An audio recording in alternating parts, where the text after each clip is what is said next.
Well, on Wednesday, we heard from everybody involved in the Amari Cooper trade to the Buffalo Bills: Sean McDermott, Brandon Beane, and Amari Cooper. We're going to get into all of that, and it's always game day in Buffalo. Welcome in Sal Capaccio, Matt Bove. And Matt, we're going to waste no time because the Titans are on the schedule next. It's a Sunday 1 p.m. game. How about that? Yes. Here in Buffalo? Our guy, Turron Davenport of ESPN, is going to join us right now here on It's Always Game Day in Buffalo. Turron, it's Sal and Matt. Thanks a lot for coming aboard with us today. Hey, guys, I appreciate you having me.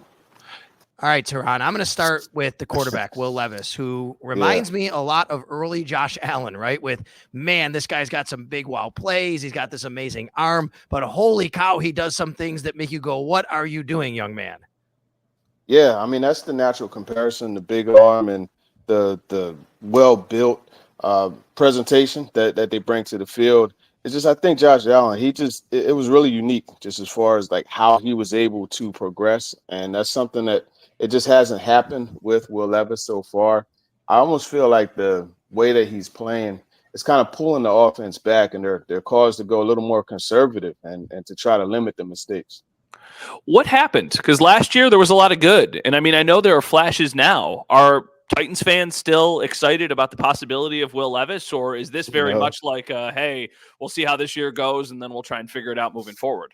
Yeah, if you ask the general Titans fan, they'll tell you they're out on Will Levis, and it's just something where they're tired of the turnovers. I mean, every game that he's played in, even the game against the Dolphins where he only played 10 snaps, he had a turnover.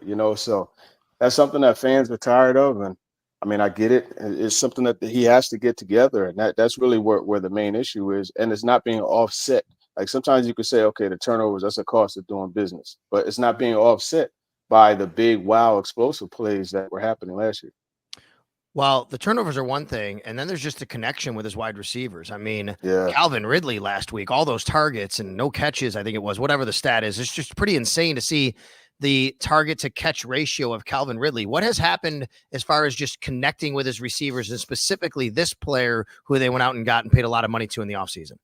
Yeah, 8 targets, 0 receptions. It Go. was the first time that happened since 2015 when, believe it or not, Amari Cooper was with the Raiders, and that happened against the Broncos. So, make that of what you want. But, I think the main problem is Levis it's like he's processing too much. It's like, the old school internet where it would have that little hourglass and it would turn and it would say buffering. That's what's going on. And he's behind on the throws. He's not throwing the guys open at all. And you see that a few times in routes to Calvin Ridley. And then he's diagnosing it so much. Like he's locked in. That's where I'm going before the snap. And once the ball snapped, his eyes are there and it just stays there. And it makes it easier to defend. Is there anything they do good on offense that like the Bills need to be concerned about? And I don't say that like tongue in cheek. It's like a legit. I know Tony Pollard has been a pleasant surprise, at least for like fantasy football owners. I know Tajay Spears has been pretty good, but he's also banged up. Like what do they do well that teams have to worry about and defend? Yeah, I mean, if there's anything, they run the ball solid. It's not, a matter of them doing it well. They're good at it, so to speak. The offensive line is built for run blocking. I mean, J.C. Latham, the rookie, is outstanding there, and Dylan Radin's the right guard. Like they like to pull him, and he's had his moments where he's really like literally obliterated guys wanting to make the tackle. So I would say run the ball. That being said, what is the effect of Tajay Spears' injury? It seems like here that he's not going to be available against the Buffalo Bills. Yeah, he's kind of day to day. The effect is you're pulling out one of your explosive players, a guy that they like to get the football to in the passing game, and then when you go from Tony Pollard to Julius Chestnut, the reserve out of Sacred Heart University, it's a drop off, and it wasn't as much of a drop off, if any, going from Pollard to Spears. So you have that, and also Spears has been a kickoff returner too. Yeah, and the Bills have really struggled with defending like screen passes and just anytime running backs are involved, not running the ball. So I feel like if the Titans are without him, that would be a massive blow. Besides the running backs, and then obviously we already asked you about Ridley, and then I know everybody in Buffalo is familiar with DeAndre Hopkins. Is there anybody else offensively that people should be keeping an eye on specifically this week in this matchup? I mean, not as much. I mean, Tyler Boyd is a consistent pass catcher. They try to get him the ball, but I don't really think there's anybody to say, "Oh, wow, you know what? Watch out for him." Well, let me ask you this way then. What's going on with Treylon Burks, a guy that a lot of us are familiar with from the Uh, pre-draft process a few years ago? It just seems like things just have not really worked for him there. yeah, it just really hasn't worked, and just a matter of the inconsistency. You know, he is a player that they've tried to get the football to. He has some drops. Other times, you know, he just wasn't able to get the ball. And I mean, he's more or less, in essence, just a decoy. Like they use him a lot on deep clear out routes, and sometimes he'll get a catch, but for the most part, it's almost like they shifted away from him. I know the offense has not been very good. I know they have not been very consistent, but I feel like it's the exact opposite for the other side of the ball, right? The defense has been a pleasant surprise. They've been really, really good. What has stood out about that side of the ball, and why have they been so good? Yeah, Denard Wilson has those guys cooking, you know, and I think the main reason you look at that second level of the defense, you know, I was talking to Frank Bush, the linebackers coach, you know, you look at Ernest Jones IV and Kenneth Murray Jr., these are two players that sideline to sideline, like they're sick 'em, like they're see ball, get ball guys, and they alone have made the defense look that much faster. So you do have them.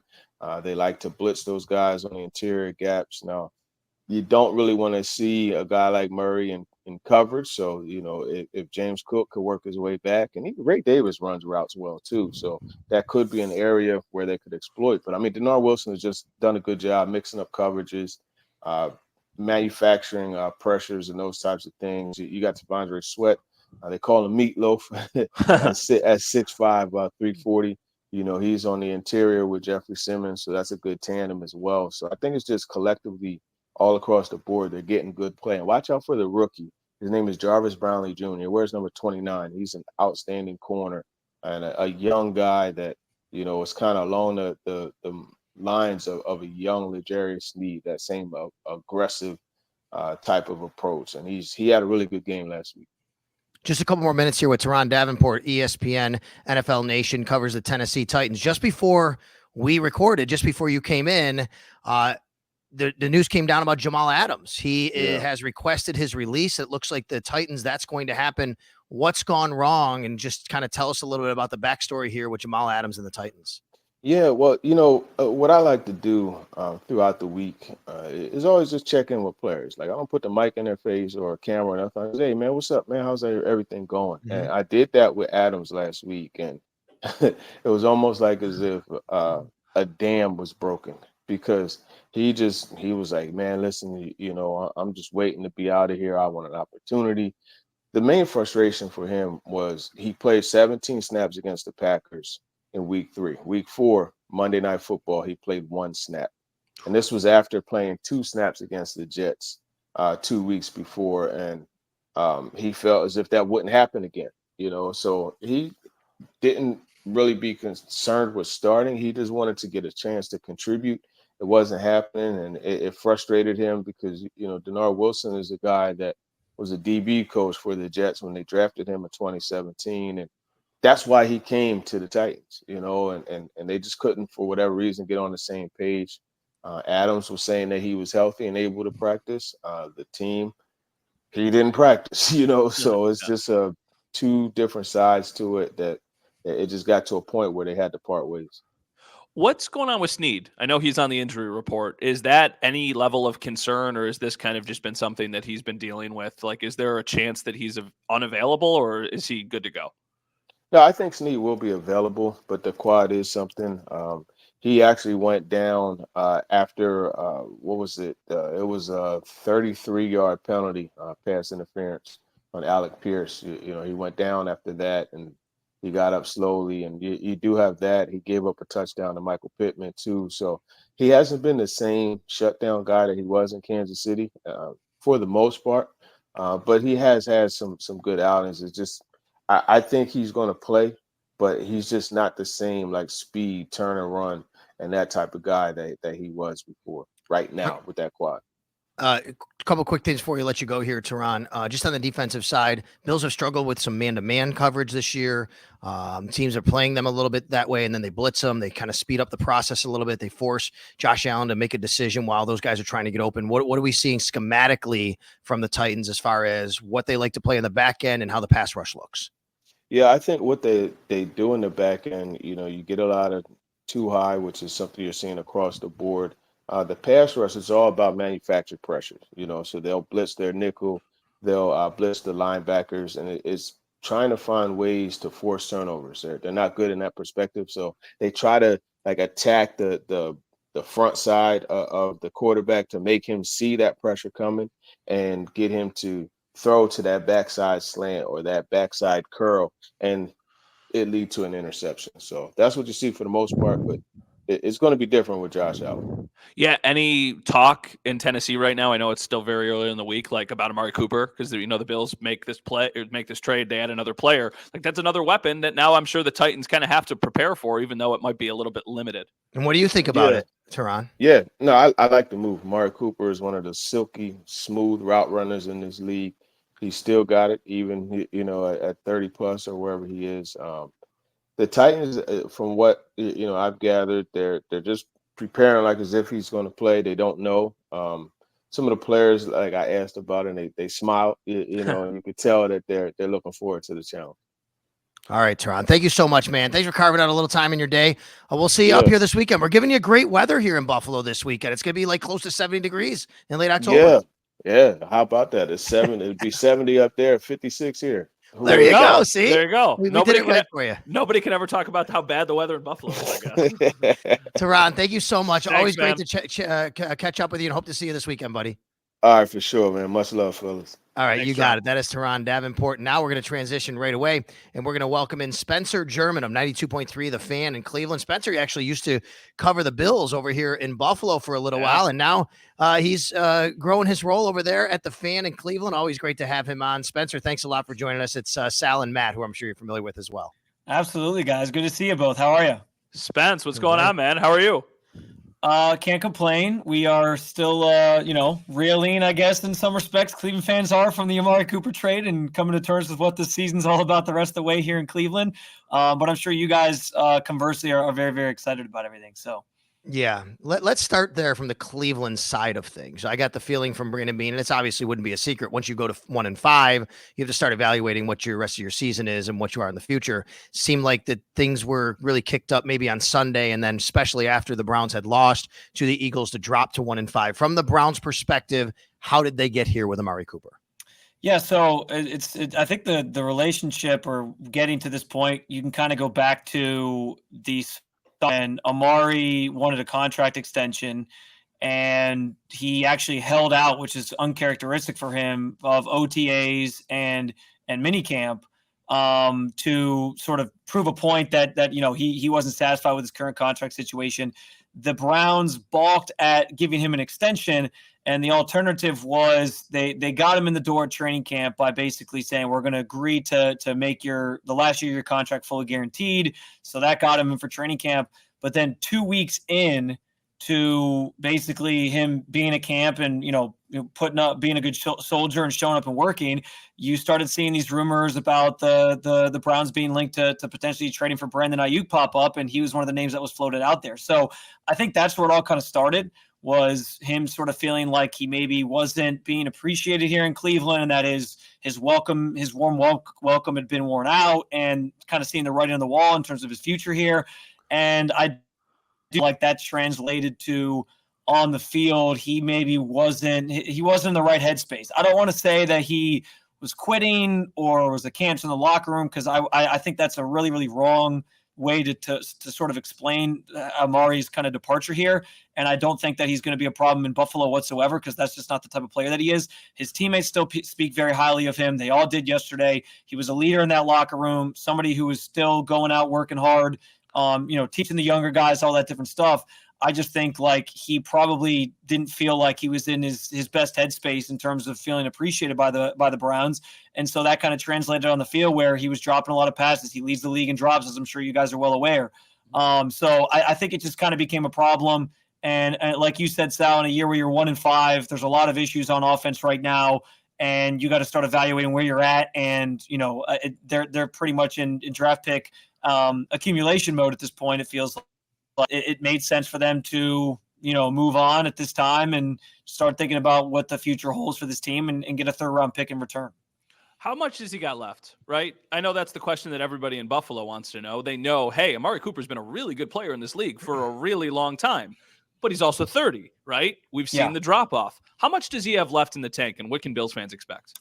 So I think he still has a good amount left in the tank. Like, I understand you see the age 30 and it becomes this kind of red flag number. And it's part of the reason why I think the Browns were, skittish on paying him and giving him that extension that he wanted, because I just don't think they wanted to pay a wide receiver a long-term and give him a long-term extension to a guy who's turning into his age 30 season and rounding into that part of his career. Because as we know, that's kind of like the drop-off point for a lot of these skill position players. And I think that's part of the reason why they tried to trade for Brandon Ayuk. You'd rather give the money to a younger 25-year-old wide receiver than a guy who's entering his age 30s. So, I understand the concern there. I think you see the numbers this year and the drops, and you're probably like, is there actually something happening here? I just think I do attribute it more to what I laid out sort of in the first answer. Like, I think a lot of it was just about circumstances, where he wasn't necessarily feeling the love from Cleveland anymore. And I don't think that had him in the right headspace. But he's a guy who he works his ass off. He's a hard worker. He's really good in the locker room, a great leader. He's very much, and this is why Cleveland loved him, he's one of those guys that like shows up. He's not some diva wide receiver like we see around the league. He is, I show up, I go to work, I let my play do the talking. And I think Buffalo similarly will appreciate a guy like that. Yeah. So I don't think like he's going to be a problem whatsoever. And I've already kind of joked around that I guarantee you, even in a limited snap count on Sunday, I got a feeling he's going to have a really good game, and it's going to lead to some interesting talking points come Monday here in Cleveland, no matter what happens in the Browns game, because people are like, so Amari just wasn't, happy here anymore, basically. Yeah, it's amazing. Like he really is truly the opposite of what we think about wide receivers, which is why we talked about this in WGR earlier this week, Spencer. Like, he has 7 1,000-yard seasons, and he's kind of flown under the radar in how great he's been in this league. He's top 10 active wide receivers. He's still only 30 years old. I know that's a little bit older. It's pretty amazing, and that's because he doesn't draw a lot of attention to himself off the field. What he does, however, though, is put up big games. He has 4 200-yard receiving games in his career. The NFL record is 5. He set the Browns' single season receiving yardage, which, by the way, John Scott beat me in the playoffs in fantasy last year because of that. Just want to throw that out there. Tell us a little bit about him on the field. What he does well is this, it's not, I know he's got some speed, but he's not just, he's not Xavier Worthy running past people. What does he do well that he can help with the Bills offense? Yeah. You laid out the big games, and he actually, on top of setting the single season or single game record for the Browns, he also was the only receiver in the franchise history to put up back-to-back 1,000-yard seasons here in Cleveland. Which says a lot about the Browns, but also says a lot about Amari and just the player that he is. So, yeah, I think the thing everybody knows about Amari is he's a really good route runner, and that's kind of what allows him, even though he's not the fastest guy, it allows him to create opportunities for himself and get open, is the fact that he is such a tactical route runner. He can kind of separate differently than other guys. And so, yeah, I understand me saying this is going to sound sort of silly when he leads league in drops, but you're getting a guy that finds ways to make plays and get open despite maybe not being a speedster. And when he does, he's generally going to be sure-handed for you and make a lot of catches and make catches in big spots. He can go up and get the ball, high point it. He can, in tight coverage, come down with the ball as well. And like you said, like the attitude part of this, like he's not going to be this sort of out in your face kind of guy. He's going to kind of just do it the right way. And again, I think that's what endeared him to Cleveland and should endear him to Buffalo. And especially for you guys coming off of a situation where, Stephon Diggs was here and it seemed like there was constantly a lot of drama and stuff coming out of the locker room about how happy he was. It's going to be the complete opposite with Amari, which I think is a good thing for that locker room and a good thing for a team that's obviously has Super Bowl aspirations.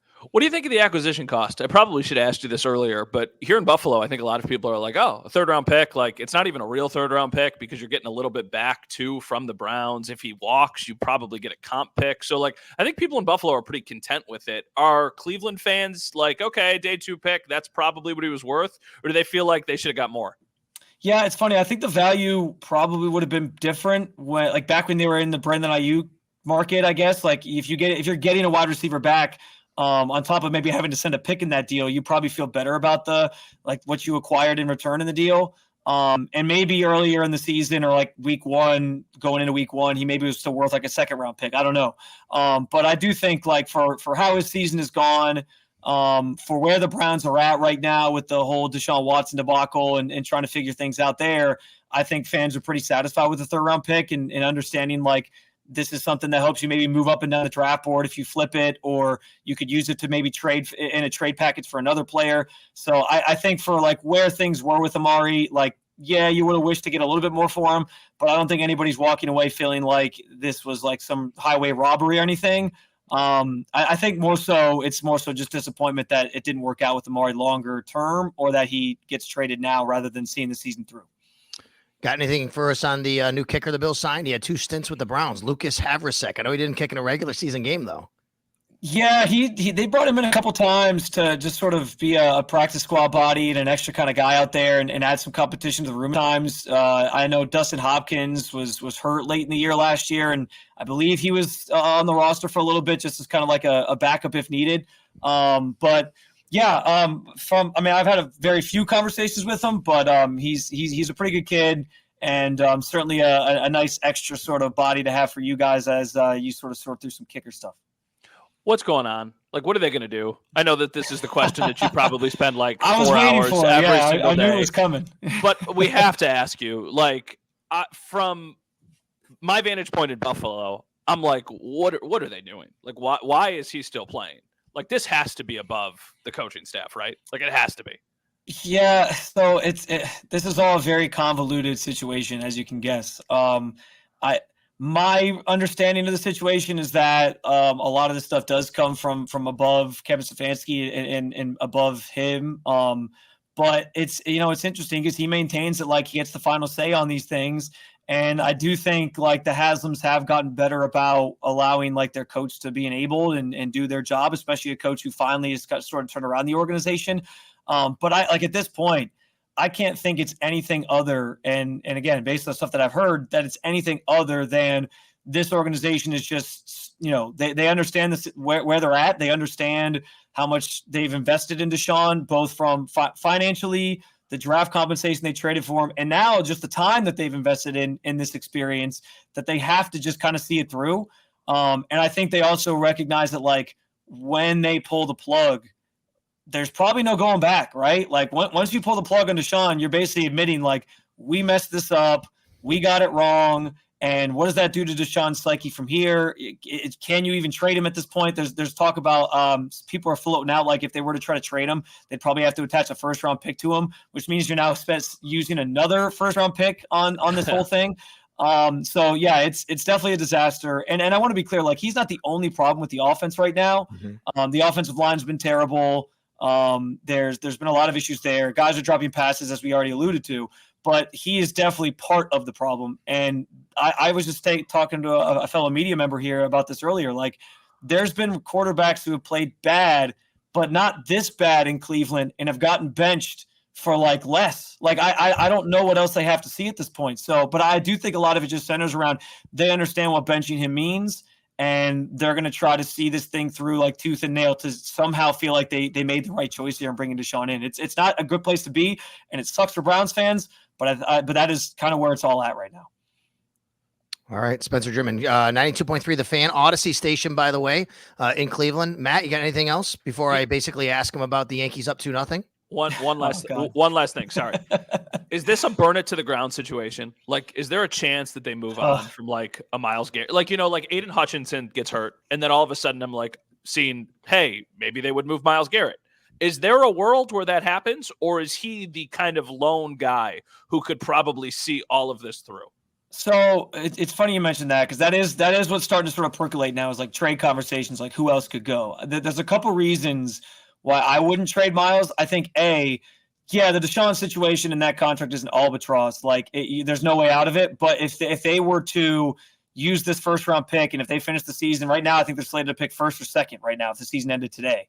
If they end up with a high enough pick, maybe you draft a rookie quarterback, and then that's like your exit strategy. It's like, well, we're just going to have to eat the Deshaun thing, deal with it, unless he wants out and he's like willing to give some money back, and then we can cut him or whatever, or figure some sort of weird situation out there. But he would just kind of be on this roster as a body. and you would then, move forward with whatever rookie quarterback you draft. And so because of that, though, I just feel like it would be silly to just, rip this thing down to the studs again and start all over with a rebuild. Like, you need people like Myles Garrett here to sort of give you some sort of base of where to go. And the other thing I argue, it's sort of point B here, is when, like, given the Deshaun situation and how poorly this has gone and how dark things kind of seem on the other side of it, depending on what happens the rest of the season, you need people here that the fans can buy into. Like, you got to sell tickets somehow. And if you strip this thing down and you get rid of Myles Garrett, and I even said, like, I think Nick Chubb right now is untradeable before the deadline, because that's like your feel good story for the rest of the year at this point is him being back and playing football for you. He's supposed to be back out there this week. Like, you need something to sell to the fans, and getting rid of guys that are like Cleveland through and through, have really represented the city well and represented the fan base well and play hard for this team. That's not a way to do that. We already saw like 1-31. They were 1-31 for 2 seasons, under Houston. Like, I don't want to see this team have to go back to that. I don't think many fans do either. All right, Spence. Well, see, that took enough time. I don't have to talk about my Yankees, but big game we're going to be watching this afternoon. On purpose. Hey, listen, I know it's a great home field for the Guardians. I am not counting anything here. My Yankees are up 2-0, but anything can happen in Cleveland. That's for darn sure. I was just arguing with somebody because I kind of said, I don't think like the discrepancy between these two teams is like majorly vast. Like, I think the Yankees have the better lineup. They obviously have the better starting pitching. And it's about like to me, like the Guardians have done more through these first 2 games to shoot themselves in the foot than it's been like the Yankees are just like so much better than them and they're blowing them out of the water. So, I wonder if home field makes a difference. Hopefully that place is usually pretty fun and raucous in the playoffs this time of year. So hopefully they can turn it around and make it a series and send it back to New York, at least, maybe down 3-2 or maybe up 3-2. We'll see. Spence, thanks a lot for joining us. Thank you, man. Spence. We really appreciate you.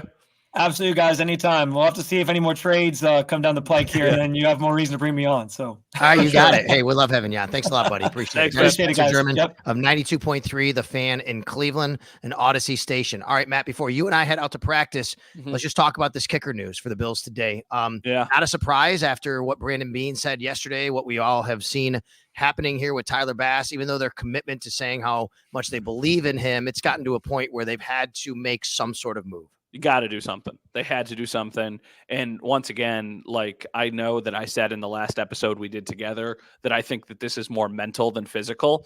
You could make the argument that maybe this is making it even harder mentally, knowing that there's going to be somebody working behind you to take your job. But that's kind of what every other position already deals with. So I don't think he has gotten the benefit of the doubt, and he should be like given a pass, right? Like, and I think he realizes that. Like, Brandon Beane was pretty clear when we talked to him on Wednesday. Tyler Bass has not been good enough. They know that, and he knows that, and he understands that this is a production-based business. And I know that's a little bit of like a canned answer, but it is true, right? It's not something that is like so – there's so many layers to a lot of the things that we see in a football game, right? It's like, oh, if a quarterback's playing good, there's X, Y, and Z reasons why. If he's playing bad, oh, maybe the line isn't good enough. Maybe the receivers aren't getting open good enough. With a kicker, it is quite literally, you go out on the field and either you make the kicks or you do not, right? Everybody's dealing with the same weather conditions. Everybody is dealing with the same obstacles.